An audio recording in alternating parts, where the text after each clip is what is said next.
Gusto mo na bang magkatindahan, Sisi? Dahil naririnig mo at syempre pa marami kang napapanood na maganda ang tindahan, lalo na sa mga kaibigan mo na may tindahan, sinasabi nilang magtindahan ka na, malaki ang kita, Sisi.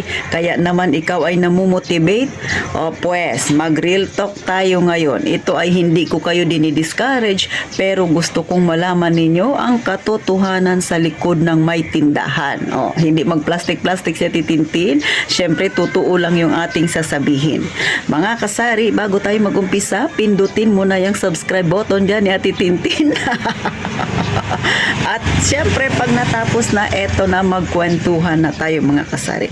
O, si Ate Tintin, nung nagtayo ako ng tindahan, marami na akong alam tungkol sa pagtitindahan. Gaya nga ng mga nasabi ko sa inyo, sa una-una ko pang vlog, maliliit pa kami ng kapatid ko, ay may tindahan na talaga si mother. Hanggang sa lumaki na kami, meron pa, natigil man si mother sa pagtitindahan, pero mayroon pa rin siyang pinagkakitaan at ito ay tungkol pa rin sa pagbebenta-benta mga kasari. So, relate pa rin siya sa pagbebenta sa mga ganitong klase negosyo.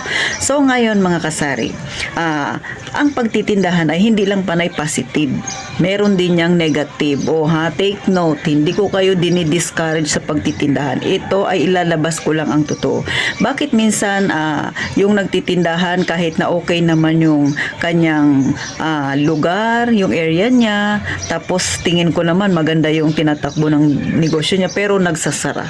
Isa sa dahilan niyan, Sisi, kasi nagtayo siya ng tindahan pero hindi siya galing sa puso. Nagtayo siya ng tindahan dahil nabuyo lang siya ng kakilala niya o kaibigan niya o kung sino pa man dyan na magtindahan ka kasi malaki ang kita. Ang kaso, nung nagtindahan na siya, malayo yung expectation niya sa reality. Ang expectation niya ganyan ang kita.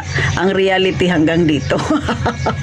Kaya ang nangyari, mga ilang taon pa lang nagsasara na siya. Hindi niya na-enjoy ang pagkakaroon ng negosyong tindahan. Bakit? Sabihin na nating malaki kaagad yung pinatayo niyang tindahan. Kasi nga, narinig niya, pag malaking tindahan, malaki rin ang kita. Kaso, nung nagtayo ng malaking tindahan, nagkaroon ng puhunan na 100,000. Tapos, expected niya, kikita siya ng 10,000 pataas araw-araw. Kaso, nung unang pagtitindahan niya, ang lumabas 5,000, 6,000. Tapos, minsan 8,000. At pagka medyo matumal, kumikita lang siya ng 3,000 na hindi naman talaga maiiwasan mga kasari na nagkakaroon talaga ng tumal. So, ang nangyari, makalipas ang 2 taon, nagsara na lang siya. Ganun mga kasari. Alam nyo mga kasari, ang totoo, ang pagtitindahan ay malaki talagang kinikita kung ikaw ay masinop.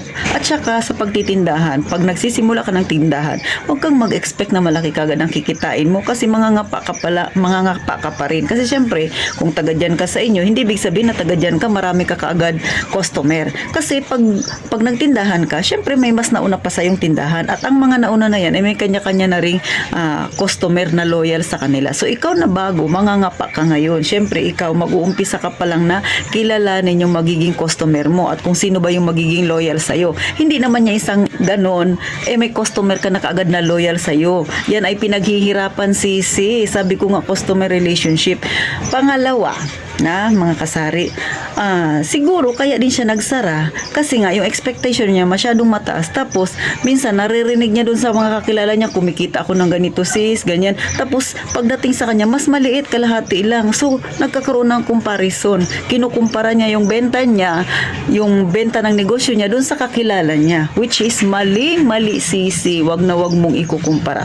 O katulad dito sa akin ako aminado ako, hindi naman kalakihan yung kita ko, pero yung kakilala ko na taga doon sa kabilang kanto, malaki ang kinikita. Sabi ko nga sa inyo, hindi bumababa ng 8,000. Pinakamatumal niya na yun, 8,000. Pero sa titintin, hindi ko pa inaabot yung ganyang benta na yan na 8,000 isang araw mga kasari, o di ba? Pero Pero ako, chill lang, relax lang. Bakit? Nung nagtindahan ako, hindi ko inisip na magkakaroon ako ng ganyang kalaking benta, mga kasari.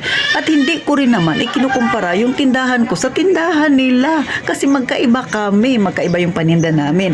Unang-una sa pagkakaiba namin, sila, napakatagal na nilang nagtitinda, mga kasari. Nasa mahigit 20 years na, I think mga 30 years na siguro siyang nagtitindahan. Kumpara ako, hindi pa ako nangangalahati sa tagal niya. Ako mag-4 na taon pa lang. Pangalawa, yung location namin, sila kantong-kanto, talaga namang salubungan yung mga sasakyan. Tapos nasa paradahan pa sila ng mga tricycle. Kung doon maraming kanto na yun, doon sumasaka yung mga palabas dito sa barangay namin, di ba? Pagkagabi, maraming mga tao doon na naglalakad-lakad, mga kasari. So sinasadya yung lugar nila. Ako, dito ako sa gitna. So never kong naisip yan, mga kasari, na ikumpara yung benta ko sa kanila. Pero ako namumotivate sa kanila. So yan ang isang pagkakamali minsan ng mga nagtatayo ng negosyo, ikinukumpara nila yung kanilang benta doon sa kakilala nila. Ito namang kakilala nila dahil nagre-real talk, totoo naman talagang kumikita siya ng malaki. Tapos nasasabi niya sa kaibigan niya, etong kaibigan niya ngayon nalulumural na. Na panghihinaan na ng loob kasi kinumpara niya yung benta niya, hindi pa naabot ng kalahati dun sa kakilala niya nung ang kita nila, o di ba, or benta nila sa isang araw. So kaya ganun, ang iba ay nagsasara na lang kasi nga expectation versus reality. So mga kasari, pag nagtitinda kayo, wag ganun.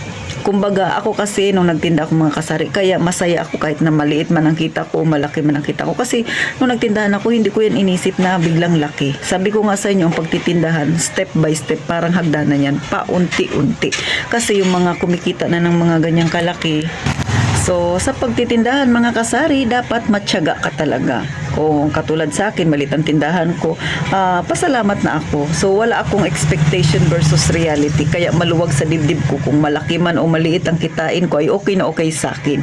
Tandaan, mga kasari, lalo na sa mga walang tindahan pero nagbabalak na magkaroon ng tindahan, number 1 na pagka magtitindahan kayo, dapat nandito, nagmula sa puso. Ito talaga yung gusto ninyong gawin, hindi lang dahil sa nabuyo kayo kaya kayo magtitindahan. Pangalawa, expectation versus reality, dapat walang ganun. Huwag mong ikukumpara yung tindahan mo sa kakilala mo o kaya yung kita mo doon sa kita niya. Huwag kasari kasi magkakaiba kayo ng location, magkakaiba kayo kung paano ninyo dalhin yung tindahan. Especially, syempre, kung mas matagal siya sa'yo, syempre, mas marami na siyang customer. Katulad nga sa akin, nasa kalagitnaan ako, tapos maraming tindahan. Yung kakilala ko, nasa kanto, talaga namang pinupuntahan ng mga tao. Syempre, expected mo na malaki ang benta niya. Pero sa akin, mga kasari, ipinagpapasalamat ko, maliit man o malaki ang binigay na biyaya sa akin, pasalamat ako kasi nakakatawid ako sa araw-araw. Tandaan, malaki man o maliit ang kita mo, pero kung hindi ka marunong humawak ng pera, wala ring mangyayari, sisi. Kaya kung maliit ang iyong benta, sabi nga ng matatanda, habang maiksi ang kumot, matuto kang mamaluktot.